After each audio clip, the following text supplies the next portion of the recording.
Hello all, happy Sunday. This is Kev, your friendly local electrician serving Medway Maidstone, and today we've got a bit of a special one.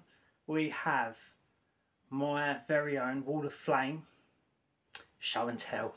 So the wall of flame I've been going on about, been posting about it. There's a cool little gallery on the website, and it's got all the goodies. Say goodies, they're quite nasty, but they're the most visual representation of the worst things I get to see, and I don't always necessarily remember to bring it back with me for a show and tell, but I've collected a good set of goodies. I reckon there's a dozen there, coming up to 20 bits, and I'm going to talk about, if I remember, each job that I found each on, what probably caused it, and other stuff like that. And of course the best bit is actually just showing you the gore of it. So shall we get started?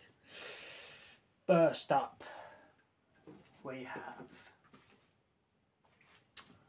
boom, double socket. And I do believe this came out of a property in Allington. I think they had a washing machine connected to it. And they reported there was literally a flame coming out of that hole. And on the back you can see, oh, that's beautiful, isn't it? Look at that. Yeah, I think I probably had to snip the cable. Having said that, I can't really see the cable coming out of it, but things like that, you tend to have cables actually welded onto it and you can't actually get them back out. Very pretty. And I reckon you can see a little hairline crack there. I think that hairline crack is the plastic that holds all the metal parts together inside. So there's more metal inside underneath all here. The bit you see is the earth, but the live and neutrals are actually inside all the plastic bits.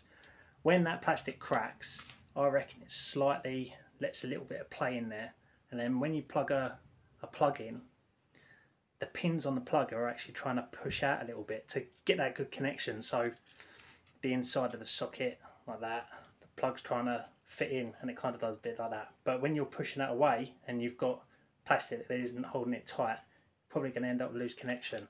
Very similar to, and which is why I replaced this one. Another hairline crack. And landlords tend to be landlords. They go, oh, it's only a little crack, it's not broken. Oh. You know, but if you leave it, it ends up like that. See the two cracks? See the two cracks? It smells as well. Burning fishy smell. Normal for electrics. Burning fishy smell. Right, next up we have, got called out to a property in, I want to say it's Twiddle. It's somewhere in Gillingham close to Twiddle, it might even be Twiddle. That was a plug top that just burnt through really, and it ended up, yeah, it's definitely damaged. It's not just coloured.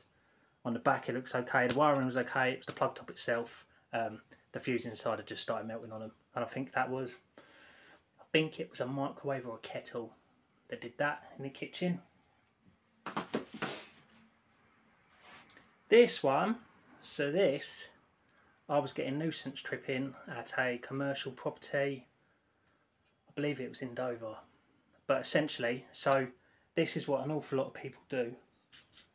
I'll try and hold this for a second. Watch out. How many people do this to make sure it's in nicely? I think they've done that a fair few times and they've ended up dinging through the back and pushing this bit out, and this was actually pinching a neutral, causing nuisance tripping. I think I went there twice and I found it on the second time round. The first time when I tested, the issue had cleared, so I reckon by the time I left it another couple of weeks, staff had been plugging their bits in, doing all that, and it pinched it again. And then by the time I went there the second time, I found it, and yeah, replaced that. Got the installation all good again for the neutral, plugged it back in, tested well, fired away. We haven't had any callbacks since, so yeah, that's that one. This one has been in my video already. I'm not going to take out the packet because there's lots of little goodies, but that, I do believe that was a property in Walderslade, underneath actually, I believe. And yeah, I think the mirror had fallen down the back of her unit, clonked it, straight on the top, just obliterated the whole lot. Look at that. Meant to be all plastic around that. Whoops. So that would have been a C1. You would have been able to get your fingers in around the back of that and touch live parts. So we replaced that. Shower isolator is another good one. It's probably not my best one, but it's the one that I've remembered to take with me. I don't know if you can see that. You see that? So that's burnt out. So this one is meant to look like this one. You're meant to see the copper inside.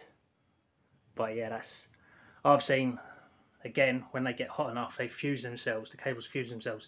I've had to chop a length of cable out, probably that much, just because it's so like knackered. Yeah, nice. Again, fishy smell.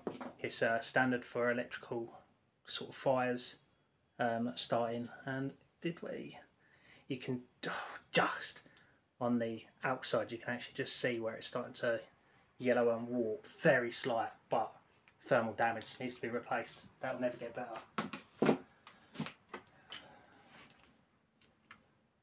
I'm trying to think what it's come out of. I have absolutely no idea. But again, thermal damage, proper wrecked, swapped out, replaced. There's no saving that. Once things are damaged, even the screws, they get stiffer, they don't turn up properly. The plastic's going to be brittle, so it's going to start cracking. Just get it replaced. This came out of a care home. I don't know whether they normally have these things on in the winter, but this is what I pulled out. I knocked on the manager's office and I said, oh, I'm going to confiscate this. And she was like, oh, why? So this is just your standard little fan eater. That's why. That's why. And if you look, these two marry up very nicely. Yeah, just burnt out. So I think, you know what, I don't know whether they didn't have heating for a couple of weeks or something crazy like that. Sad to revert to electrical items to provide the heat. But this was an EICR and I picked this up and I was like, that is absolutely not happening. That's got to go. Yeah, look at that, nasty. So that, you know, EICRs are mandatory there because it's kind of like people living there as part of a service, but you'll find that in all sorts of places. That was inside of a light that went bang. I think that was a commercial light. Can't tell you where, but that was a commercial light. So yeah, that was deadied. We just swapped that out. Everything came back to life. Can't remember exactly where we found this. And the issue with this is, dang, didn't bring a screwdriver. When you plug, check this out. Do you notice that the earth, so that top pin here, is slightly longer than the other two? So there's two reasons for this. One is when you plug it in, the first thing to make a connection is the earth, and when you unplug it, the last thing out is the earth. But also, that earth opens up little plastic shutters that allow the two pins in. And the idea behind that is those plastic shutters stop people from poking their fingers in normally when it's normally open, like nothing plugged in. So if you, this is spring loaded, if you push this down, do you notice them shutters coming down? So you're exposing live parts there. The issue with this, clearly, is if something gets wedged in there, you've then got exposed live parts. You can probably see the copper just, you know, little Teddy running around, goes, oh, what's that? Yeah, not pretty. So that got replaced. I can't remember where it came out. This, it's a fuse spur. You can't really see an awful lot, but this is where the fuse sits and that's welded shut. And I do believe this is very typical of electric boilers. So there's a big block of flats in Maidstone and they've all been done the exact same design. It's terrible. They have no gas, so everything's purely electric, and they've got a big whopper electric heater that does their hot water and the heating. It does the radiators and the hot water out of taps. And I do believe these are full of hot water, but if you think that these are going to be on pretty much 12 hours a day, I'd imagine, for a family, because there's no gas to heat up, so purely electric. And really, that's a bad design. Fuse spurs shouldn't be on such a high power device for so long. So I started The breaker protects it. I was swapping these out for 20 amp double pulse switches, which is really what they should have been in the first place. Lots of technical jargon, very boring, eh? Maybe a little bit exciting. This is a 12 volt transformer, so these were mostly used in bathrooms for the old downlights, the old halogens. And I do believe it was before or as RCDs came out. RCDs were so expensive still at the time that the easiest way of putting lights into extra protection is to use extra low voltage, i.e. 12 volts. So you used to come in with the mains, put it through a transformer, 12 volts come out, and that goes to the lights themselves. Yeah, this had just burnt out, and this is the one that I took apart in one of my videos not long ago. And actually, the PCB doesn't look too bad, so I reckon these windings were heating up mega hot, and that's what's caused that. Yeah, I reckon the windings have failed, they've shorted. That's that. Here's a good one. I did have a better one, but this is the closest that I've got if you look inside. So this would sit on this is an old fuse box, this would sit on the wall. You'd have two main tails that come into the main switch. They come from like your meter and the incomer.